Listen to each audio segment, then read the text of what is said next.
Hello everybody.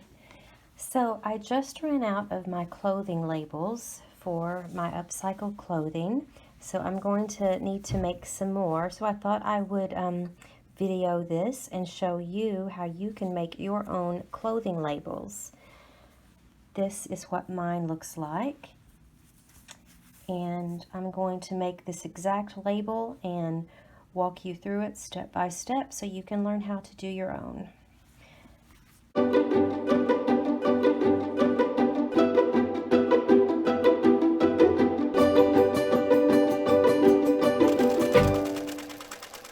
So, what you're going to need to make these labels is a piece of fabric of your choosing. Obviously, the lighter the fabric, the better the logo is going to show up.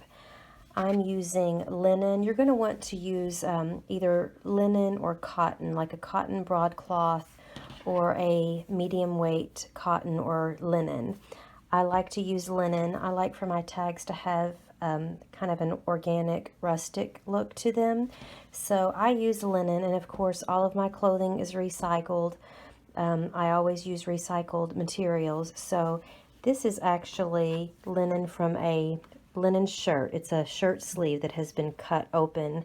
So that's what I'm going to be using for my tag. So you'll need your fabric, and you'll need these iron-on fabric transfers. You want to make sure you get the ones that are for light fabric. They also make these for dark fabrics, but so just make sure you get the ones that are for light fabric. And for an inkjet printer, most of these I think are for inkjet. So you don't want to run these through a laser printer because they will melt and mess up your printer. So your iron-on fabric transfers and your fabric and a printer, and you are ready to make your labels. So the next step is creating your design. Okay, you can use any program that you want to create your labels. I use PicMonkey for all of my photo editing and image creating, but you can use whatever software or program that you want.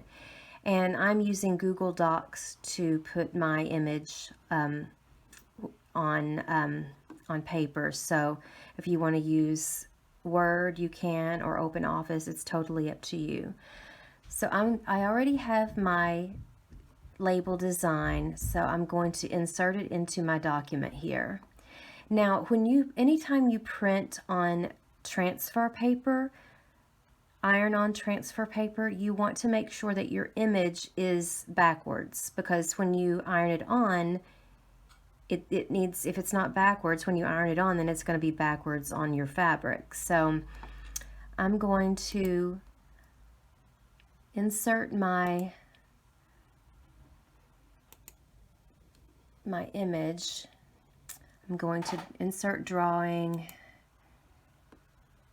and then upload my picture.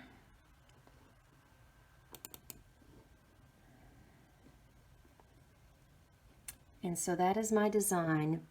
So now I need to click on it and flip it. Okay. So now it's backwards. So all I'm going to do is I'm going to copy and paste a bunch of these on this page. I have divided this page into 3 columns, so I'm going to have 3 columns on this page of my logo.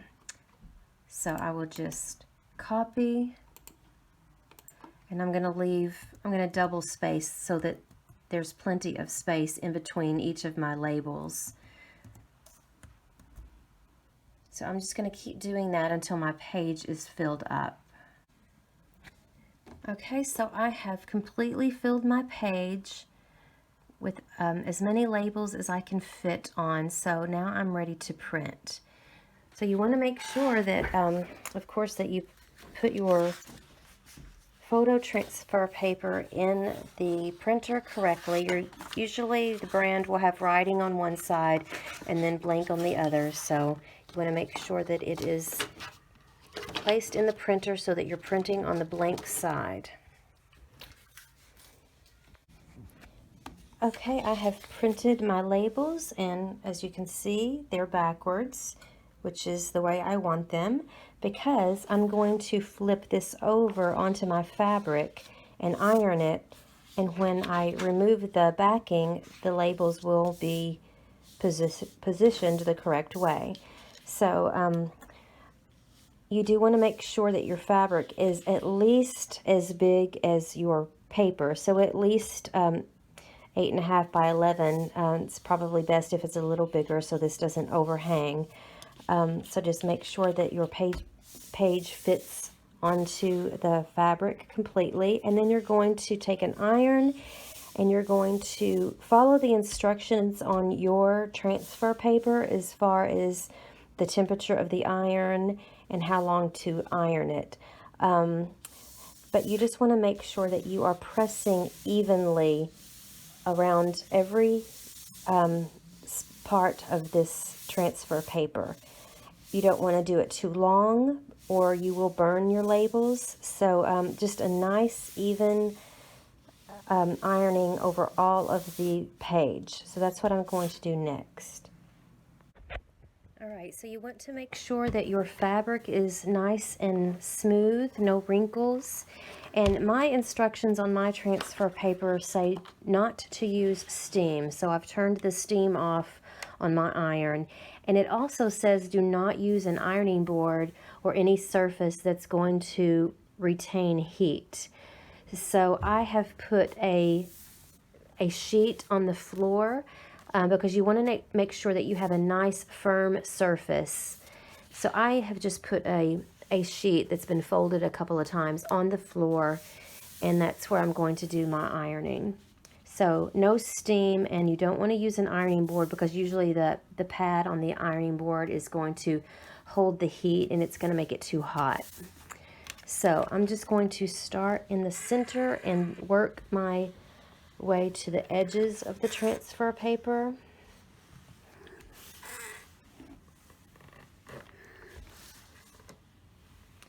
And then I'm just going to go over that a few times. Make sure it sticks really good.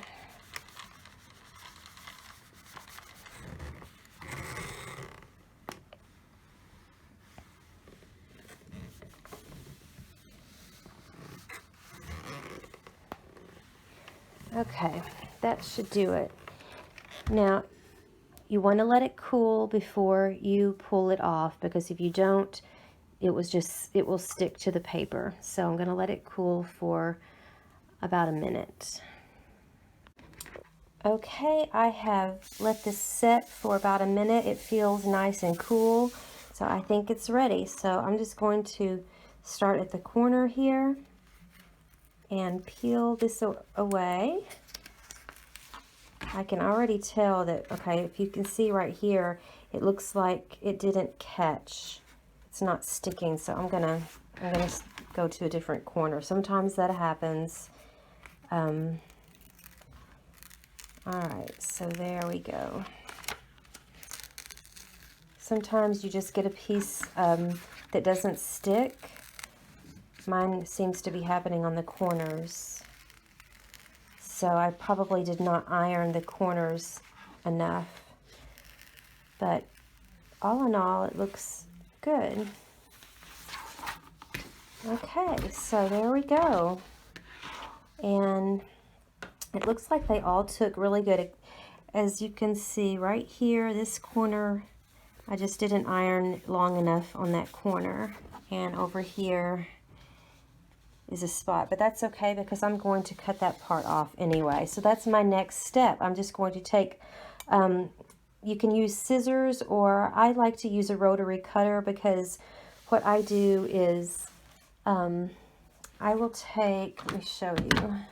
I will just take a measuring stick, like a yardstick or a ruler, and line it up here and use my rotary cutter. I'm going to make sure that you get it centered where you want it.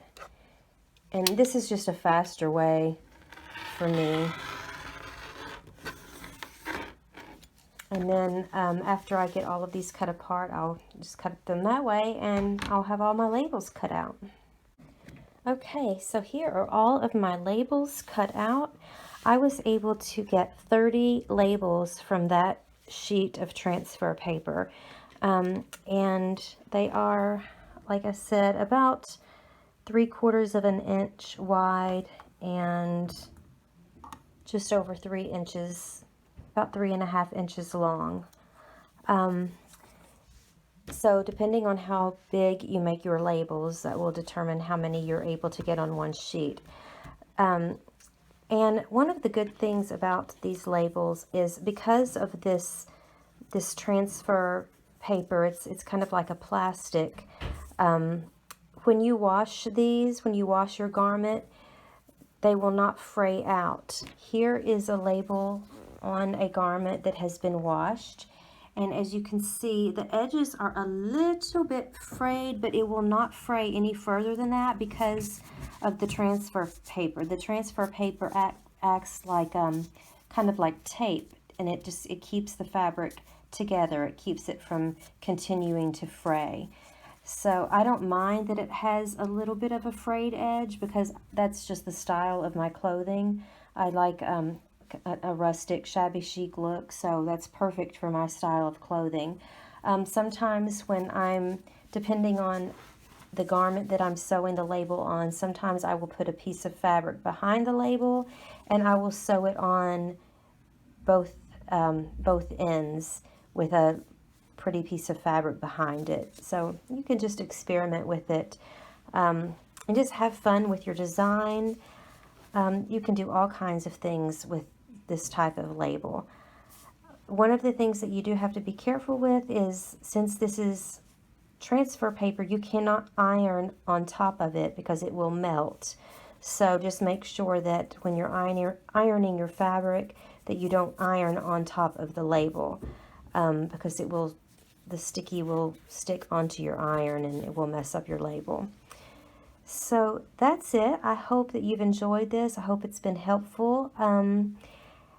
Don't forget to click on that subscribe button and the bell so that you can be informed on my other future videos and tutorials. Thanks. Have a good day.